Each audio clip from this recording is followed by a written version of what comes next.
saw how Baron can be countered. You just go double sustained, like Ozo and Blackfeather works really well against the Baron, but I think it's still likely to be banned away because you basically have to decide your entire team composition just to counter one of the enemy heroes. So if they go, instead of going Samuel, they go something, maybe they go Ozo, and then you'll be in a world of trouble. And I think maybe we might also see Lyra or Grace, one of the healers banned. Yeah, so Lyra banned. And they might pick Grace. I don't think Baron will be picked up first pick. Yeah, they're going to pick Grace. That makes a lot of sense. And Catherine's known as a good Grace counter.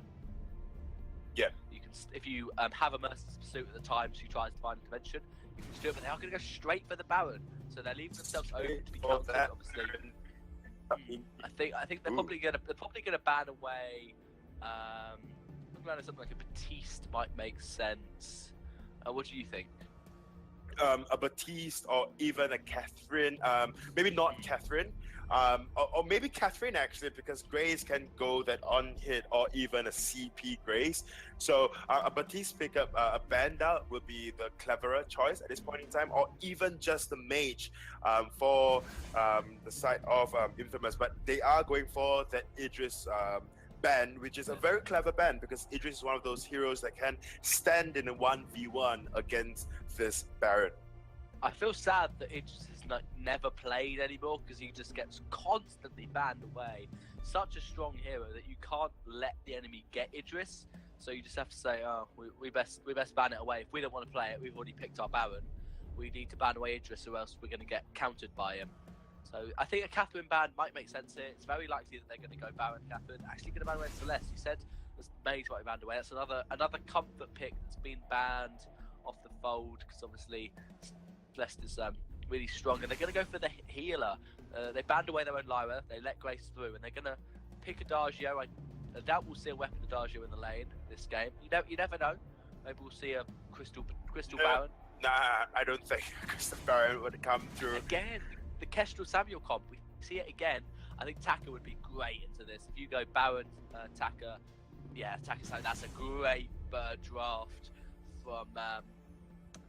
from Eanix. I think the Baron Taka's good with Baron because you burst someone down with Baron, you expect to win burst them down with Taka.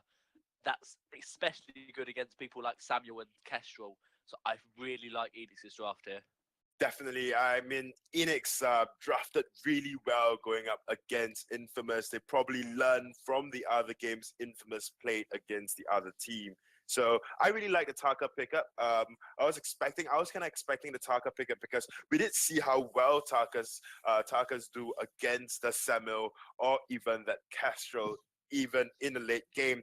And of course, Taka in the early game is not someone you want to find a fight with because of how elusive he is and how bursty after picking up that Aftershock and probably into that Storm Crown. So it's just down to how Infamous is going to play. I hope Infamous will execute their team comp in a way where they will put on pressure in lane, not allowing that Baron to play, not allowing that Baron to farm up into the late game. If that is the case, then Taka and Baron might have a tough time going up against the Infamous comp of Grace, Kestrel, and Samuel, because honestly, this comp works very well if you are looking to push a lot of objectives in the early game. You have a lot of bursts coming out from that of Kestrel, you have the poke coming out from Samuel. So at the end of the day, you have a rather balanced comp with enough burst and sustained damage from both of the carries. And of course, you have a very good frontliner as well. As on the side of Eanix, we do actually see the Baron, the Adagio, the Taka. Adagio can provide that sustain that Baron knew he had.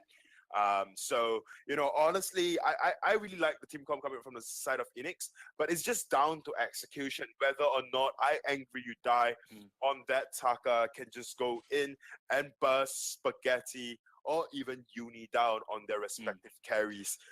It's just down to execution. Like we always say, it's down to execution, especially in the finals when both of them will be vying for those points. Yeah, Iron Gudai is known to play really well on Taka. It's one of his most comfortable heroes, so I do expect this Taka to play extremely well into Uni and Spaghetti. I'm interested to see what he's going to build. He's obviously going double weapon blade for the the extra clear speed in the early game in the jungle, which makes sense. I highly doubt that'll be a tension bow Taka, although it might be tension bow aftershock Stormcrown on hit Taka. I'm interested to see if he's going to go for the Stormcrown aftershock build or the Shatterglass Broken Myth build. Both can work. I think I tends to prefer Stormcrown aftershock on his Taka to be more of an annoyance as opposed to a pure damage threat. But he could go for the more damage Shatterglass Broken Myth against the double squishy comp of Kestrel and Samuel. Yeah, we do see Rubber Monkey being taken low already with that benediction from Grace and then Spaghetti's poke. They are going for the Elder Treant right now. I don't think Rubber Monkey can actually steal that away. Like you said, I agree you die on this Taka. He's really comfortable on this hero.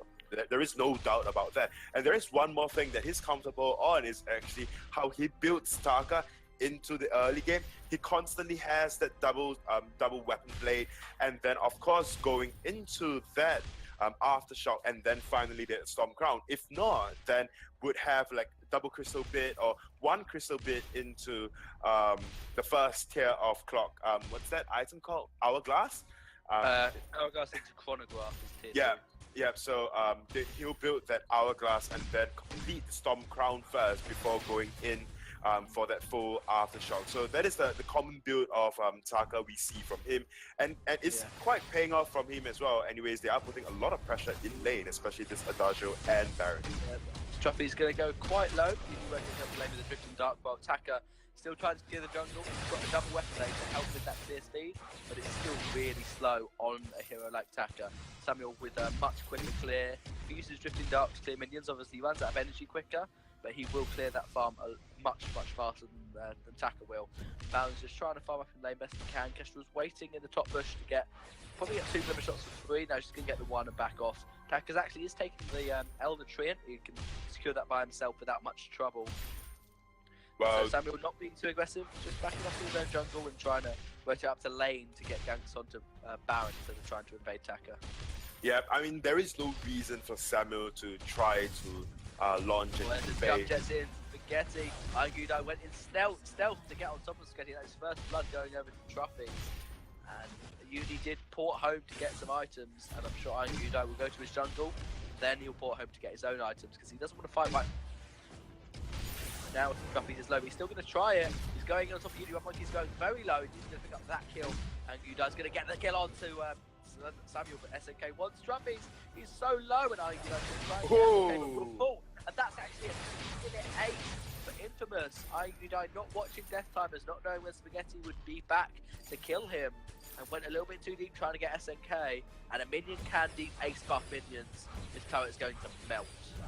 That turret is going to melt indeed, but Rubber Monkey is here to save the day. Try to tank up a couple of glimmer shots, but just look at how much damage one glimmer shot is doing onto Rubber Monkey. I mean, their team comp, the one coming up from the side of Infamous, they are, that turret will definitely be going down. Yeah.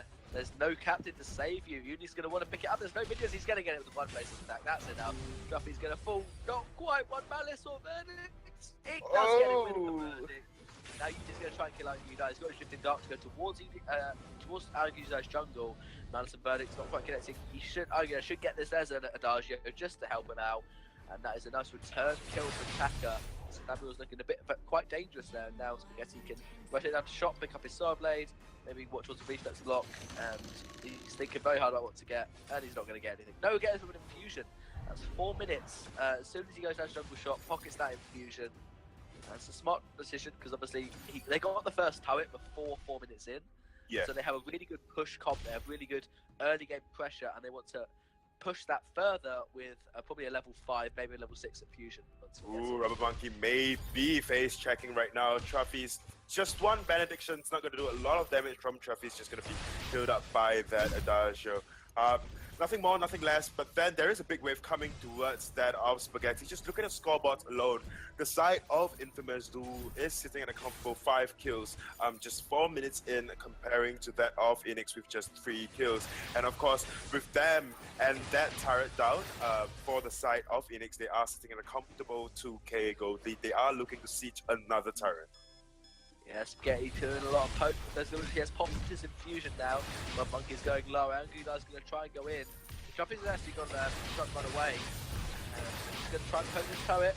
And there's a drifting dart from Samuel, but it's not going to catch Taka out of the stealth. Truffles is very low. Angry Knight is now his expert, so he's going to go in on Spaghetti. He cannot go invisible yet, hasn't got enough weapon power to do so. Now Angry Knight's going to get a little bit low. Flare out on Spaghetti if he starts to go invisible. Angry Knight's going to get spotted out by Madison Verdict, coming over, preempting the X-Retsu from Taka. Everyone's just backing off. A good push from Infamous. They're just trying to get a bit of damage on the type, but couldn't do so since they got some damage on Baron. He's now picked up his first Soul Blade, that's good. Taka can pick up a Storm Crown when he shops. I expect that to be before going for the after shot because he can afford it and just help clear that jungle even quicker. And it does true damage to heroes, which you can't defend against except for buying health. Yep, and then we know we also see the fusion on Uni. And we know Castro generally would not want to buy health, and that has been the target that Iron Ryudai is looking out for. Just adds Retsuin into the Castro. They are going to meet in jungle, but nothing much is going to happen. They both know. They definitely do know. Castro is just rotating up the lane just to clear that lane a little before engaging into the fight.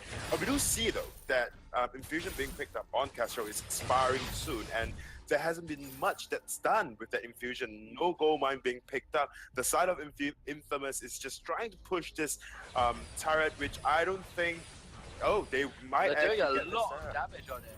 That was going to go low, but they're going to back up in and dodge off the hung over by that attack. Well played. And now Spaghetti's nice and healthy on the backside. There's a lot of damage on the Glimmer on the Monkey.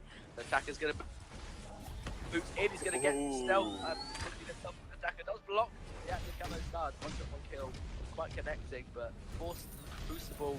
So forced the Fountain from Other Monkey while SNK still has his available. I think Grace is almost level 6, so that Ryan Dimension will be up quite soon. Jump gets some different jumpies and forcing a boots from Uni. He does not want to take that double shot from Baron. And this will be a gold mine going pretty uncontested. Iron kind of is available for Baron. He used it in the previous team fight. That'll be extending their gold lead to about 3k.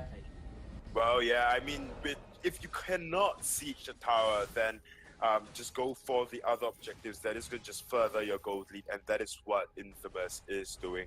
And it's a really great player coming from them. They need to go up to lane now to try to defend their turret, but then I don't see any form of aggression coming up from Eanix whatsoever. They are just allowing the side of Spaghetti or the side of Infamous to just farm into the late game, and we know and we see the damage coming out from Castro in the later part of the game. And if Castro gets off Glimmer shots first before Baron can jump Jet anywhere, then Castro definitely would have the upper hand. Granted, there is always a fear of Iron Ryudai on this target, just lurking around, trying to get in the perfect Etsuretsu on Spaghetti. They are vying for that middle tree, and it does go to Iron Ryudai. Iron Ryudai gets it, they're backing off towards Sentry, so Infamous won't be going too deep. They don't want to dive under Sentry that far. He's going to push the wave in. Truffles wants to just farm up his minions. There's a minion candy on Grace to try and help push this turret, but I doubt it will be used on these. They're quite low, and so the turret is still going to survive. Only 1 minion left, which has now died, and so Infamous really want this turret. You can tell that they're so objective focused. There's the minion candy on Grace, and so the turret has now lost its barrier, but that's what's going on. Cannon on SNK. That's exactly going on to getting on Kestrel. Oblivion. Oh, he tried to boost out of it. Truffles was slept. Fountain still able to use it, and Spaghetti doesn't care about turret barriers. He'll just Glimmer shot and kill it because it's stealth trying to be sneaky. Spaghetti's low on energy, so I argued I could X-Retsu Spaghetti and probably do quite well, but they're just going to back off. Turret falling. Infamous going to be happy with that. They don't want to go too deep. They want to get much more. The fact that Spaghetti's got Soul Blade and full Tyrants means that he can just go instantly invisible as soon as Taka X-Retsus. Taka obviously is doing well to block the active camo stuns that he knows are coming, but you block once and then you can't go in again because you haven't got another block. Yeah. So once you've dived Spaghetti, you can't dive Spaghetti again unless you wait to Kaiten until hoping he'll try and stun you. And we do see the first time in a very long while, the Grace is actually going for that Shattered Glass as a second item pickup. That is going to boost the amount of healing coming out from Divine Intervention. Granted, it's only at 1 point, but then Etsuretsu goes in. Going in on the Samu this time instead of going down and diving up to Kestrel. He's going to go very low. He's going to try and get rid of the Madison Verdicts. He thought he went up, he actually went down. That'll be sneaky Taka forcing away. Baron with the Sword Blade Tension Bow Infusion. This is something to force to be reckoned with. A nice minion candy to try and push this next turret. SNK is going to go in onto Baron. Taka's going into Kestrel, nice block. Watching one kill going quite wide. Baron's going in, jumping out of that Oblivion. But their heals, Spaghetti's back to full health from Divine Intervention from Graves. Obviously, Taka has an excellent Mortal Wound Extensu, and that Mortal Wound will be applied onto Kestrel. Kestrel will be fine once he gets this tree, and now Taka's going to dodge that. Holy Nova, Taka really wants to go in. He's diving at SNK this time. Ooh. Just that damage alone, you have broken off, so I'll just continue talking. They've backed off the side of Eanix at least. Okay, because you broke off then, so I started stalking. I'm so sorry.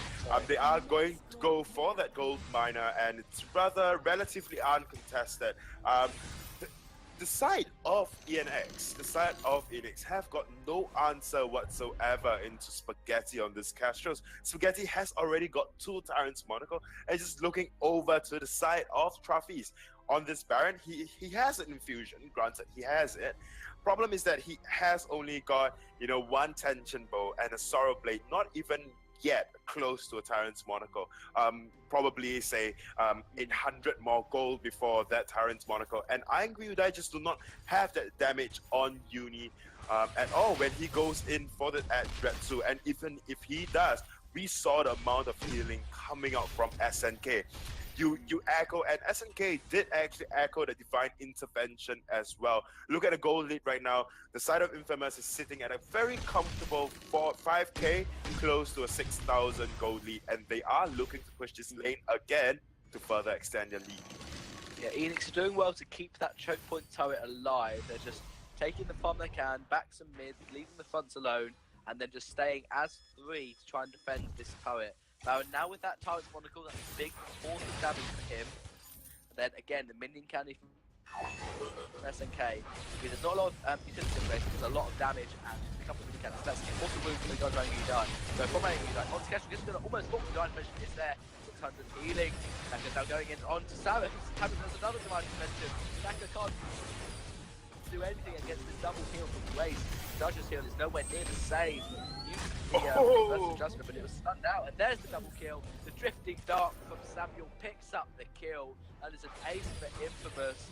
And Grace is just so strong at the moment. She's not built utility. She hasn't built an Atlas. She hasn't built a Crucible. Hasn't built War Treads. She's just built an Echo, which is so good. All Grace needs to do is keep Spaghetti and Uni alive. Against Attacker, there's no point building, even with people like Lance or Catherine trying to stun Tackle, it's really hard to do. Vision's obviously useful, which is why SNK has got 5 flares, but then all SNK has to do is just heal. Whoever Tacker dies, you wait, because the Mortal Wound is applied. The Tacker will not burst down immediately. He's gone for the Stormcloud after shock build, hasn't got Shatterglass Broken Missile. He doesn't kill Kestrel with a ultimate, especially given that they both have full Aegis on against Iron Die. So you wait, as you know the Mortal Wound's going to wear off, you know the timing of that, you use Divine Intervention so that you will heal them after the Mortal Wound's already worn off.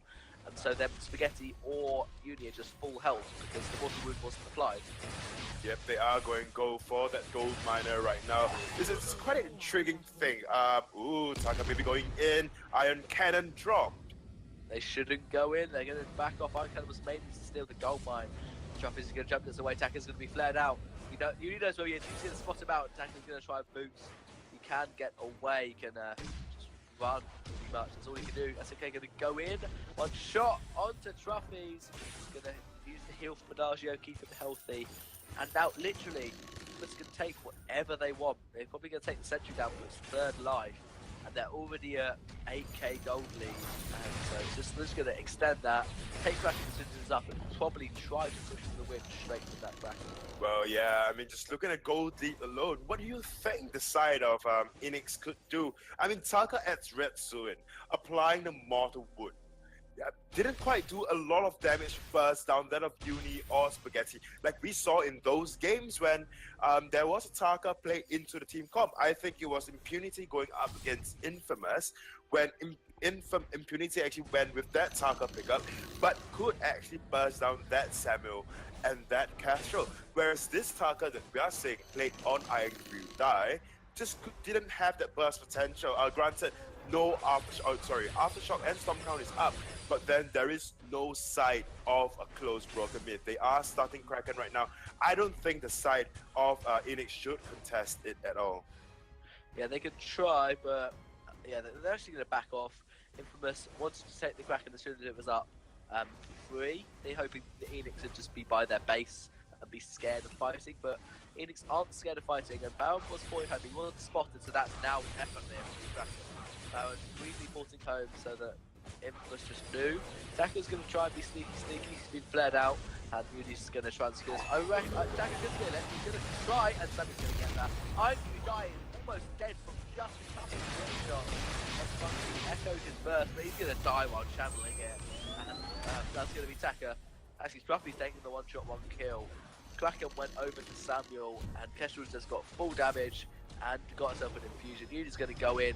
Scruffy's going to try and do what he can. Kestrel isn't there. They have a chance to do it. And Ianix going low. Good damage from Baron. Uni's going low, but then he's going to back off, wait for his Kestrel. This Kestrel, Sword Blade, Double Tyrant, Tornado Trigger, 100% crit chance.